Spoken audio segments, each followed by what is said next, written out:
The voice in the manor. The sprawling Westchester Manor was a monument to quiet grief. The silence wasn't peaceful. It was a heavy, suffocating blanket that pressed in on you. The only sound was the faint hum of the antique grandfather clock, ticking away the lonely seconds. Eleanor sat on the plush cream rug, a bright splash of color in her soft pink dress against the muted luxury. In her arms, a little boy with a cascade of golden curls and pale blue eyes stared into the distance. His tiny fingers were a lifeline, clutching the hem of her dress as if it were the only anchor in his world. "Good morning, sweetheart," she whispered, her voice a gentle melody. She brushed a stray curl from his forehead. "Did you sleep well, Leo?" As always, there was no reply.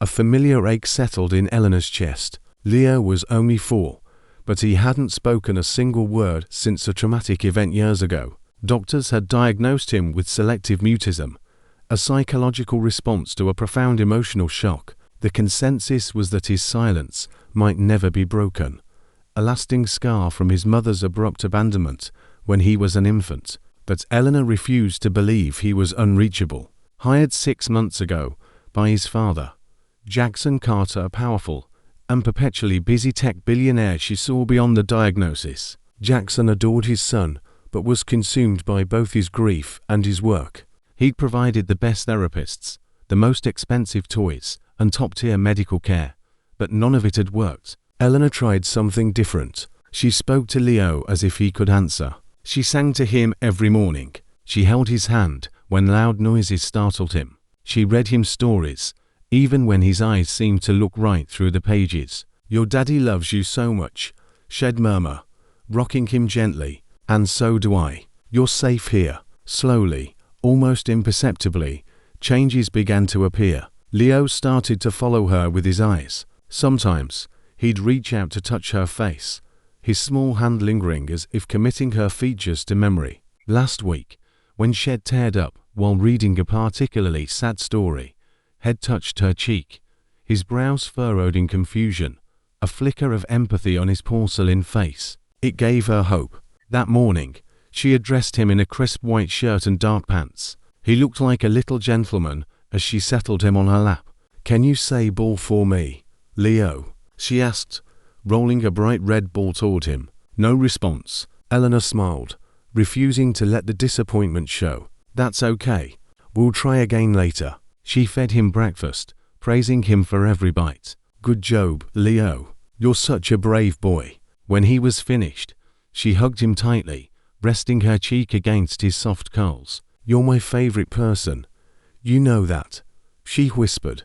That's when she felt it, a faint vibration in his small chest. She froze, pulling back just slightly. "Leo." His lips trembled, a barely perceptible movement. Then, it came. "Emma." Eleanor's eyes widened. "Did you? Leo, did you just say something?"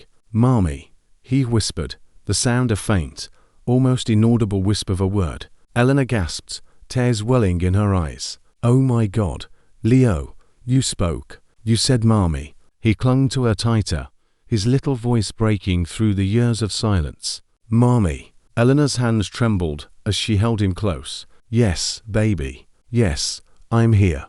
Mommy's here." Her heart raced, a frantic drum against her ribs. She didn't know whether to laugh or cry, so she did both. "Mr. Carter," she called out, her voice cracking with emotion. He spoke. He said a word. Jackson Carter was just stepping out of his home office when he heard the cry. He stopped dead. For a moment, he wondered if he'd imagined it. Eleanor never raised her voice, not in anger, not in fear, not even in joy. But now she was calling to him, her tone raw with urgency. "Mr.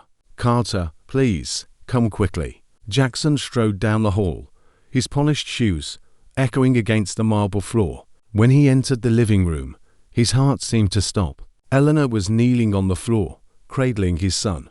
Her pink dress was wrinkled from where the boy had clung to it, and her eyes were wet with tears.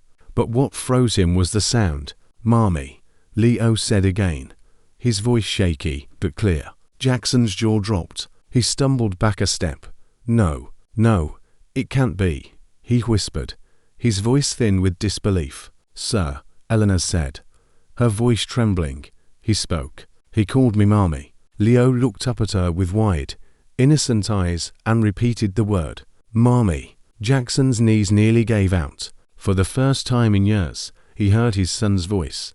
The room seemed to stand still, the air thick with a cocktail of emotions, relief, gratitude, and a strange, stinging ache. Mommy. The word hit him like a physical blow, both a blade and a bomb. He dropped to his knees beside them. Leo, my boy, you spoke, he whispered, his voice thick with emotion. Can you say Daddy too? But Leo only clung to Eleanor tighter, burying his face in her shoulder. Mommy, he repeated, his voice a little stronger this time. Jackson's heart cracked open. He watched his son's small body finally relax in her arms. 4 months. He'd watched Eleanor pour her heart and soul into caring for Leo. He remembered coming home late, one night, to find her asleep in a chair with Leo nestled on her chest, her hand resting protectively on his back. She hadn't just been a nanny, she had been his son's comfort, his warmth, his safe harbor. I couldn't reach him, Jackson whispered, the words catching in his throat. I tried everything, but it was you. Eleanor met his gaze, her eyes red and glistening.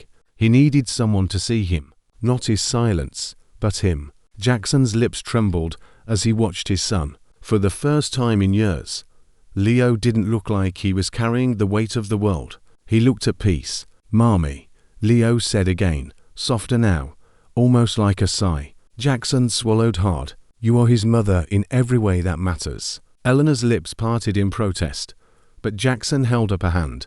Please, don't say sir anymore, he said gently. You're more than just an employee. You're family. In the weeks that followed, everything changed. Leo began speaking more, not full sentences, but small words. Most of them were still Mommy, but sometimes he'd say ball, juice, or even daddy, though it was rarer and always a little tentative. Jackson would watch Eleanor with his son and feel his heart swell with a new kind of love.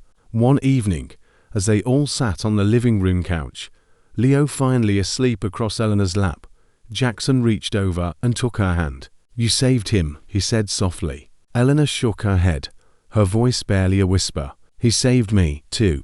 Jackson smiled faintly. I thought I'd lost everything when his mother left us, but maybe this is how it was supposed to be. Eleanor looked at him, her chest tightening. What do you mean? I mean, he said, his voice thick with emotion. Maybe Leo found his real mother the moment he met you. Tears blurred her vision as she looked down at the sleeping boy, his tiny hand still gripping her dress. I'll never let him feel alone again, she whispered. And neither will I, Jackson said, his hand tightening on hers. That night, under the soft glow of the living room lamp, the three of them sat together, a father, a son, and the woman who became the bridge between silence and love. And for the first time, the house no longer felt heavy. It felt like home.